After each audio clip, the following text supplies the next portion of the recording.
فرمایا وَلَا تَسُبُّوا الَّذِينَ يَدْعُونَ مِن دُونِ اللَّهِ، اے ایمان والو،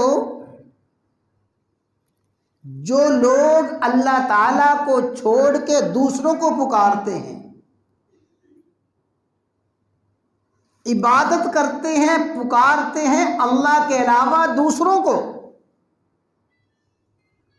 ان کے وہ معبودان باطلہ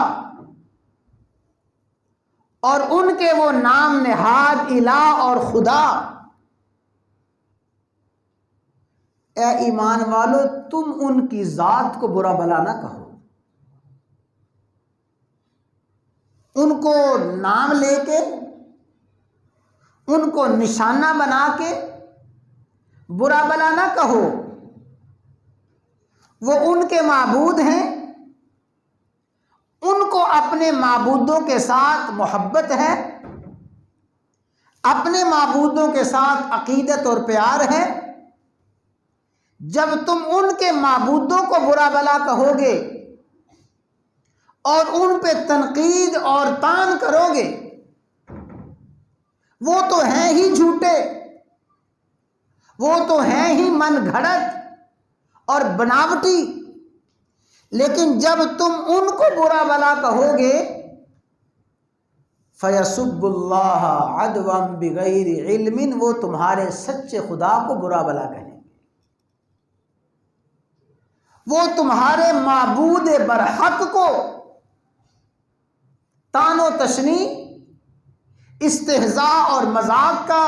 نشانہ بنائیں گے۔ لہذا تم اپنے سچے معبود، اپنے حقیقی حاکم کی توہین کروانے سے اور اپنے سچے خدا کی طعن اور تشنیع سے بچنے کے لیے ان کے جھوٹے خداؤں کو بھی برا بھلا نہ کہو۔ کیوں؟ کذالک زینا لکل امت عملہم، ہم نے ہر گروہ کے لیے، ہر امت کے لیے ان کے اعمال کو مزین کر دیا ہے۔ جو بھی اپنے معبودوں کو پکارتے ہیں، ظاہر ہے ان کو اپنے معبودوں کے ساتھ محبت ہے،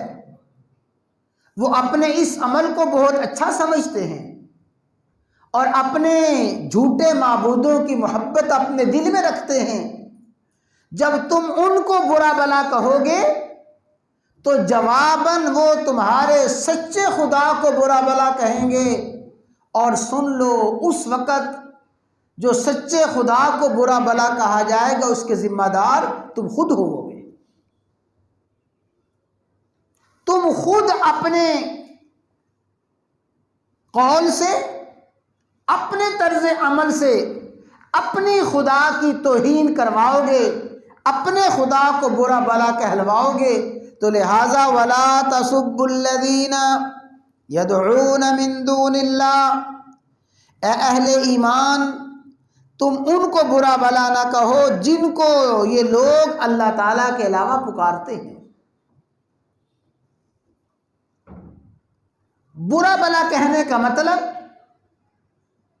اور گالی دینے کا مطلب ان کی ذاتیات کو اور ان کے خاص